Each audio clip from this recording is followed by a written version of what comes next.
بعض حضرات مفسرین نے لکھا کہ ابراہیم علیہ السلام کی ساری زندگی امتحانات میں گزری ہے۔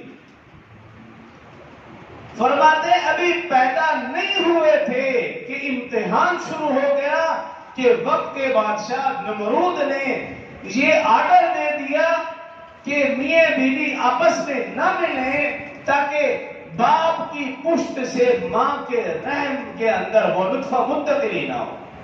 یہ پہلی آزمائش وہاں سے شروع ہو گئی، لیکن اللہ کی اپنی تدبیر تھی۔ جس دن نمرود نے یہ آرڈر جاری کیے اسی رات وہ بچہ باپ کی پشت سے ماں کے رحم میں منتقل ہوا۔ یہ گزشتہ سے ویوستھا جو میں تفصیل کے ساتھ عرض کیا تھا۔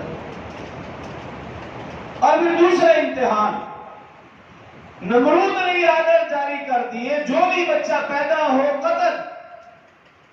ابراہیم علیہ السلام کی پیدائش کا وقت آیا تو امتحان کہ آپ کی والدہ ماجدہ نے آپ کو نمرود کے خوف سے اور بچے کی محبت میں ایک غار میں جا کے جنم دیا، یہ بھی امتحان تھا۔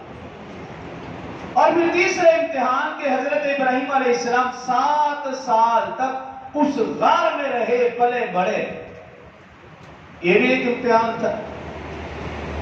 پھر اس کے بعد اگلا امتحان یہ کہ ماں کو دیکھا، باپ کو دیکھا، اپنی قوم کو دیکھا، وقت کے بادشاہ کو دیکھا، یہ تو سب بتوں کے پجاری ہیں، چاند سورج ستاروں کے پجاری ہیں، یہ سب سے بڑا امتحان تھا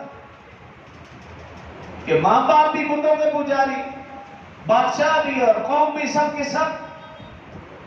اب ماں کو توحید کی دعوت دے، یہ بھی امتحان، باپ کو توحید کی دعوت دے، یہ بھی امتحان، قوم کو توحید کی دعوت دے، یہ بھی امتحان، اور وقت کا بادشاہ اور ظالم بادشاہ کے سامنے توحید کو بیان کرنا، یہ تو سب سے بڑا امتحان تھا۔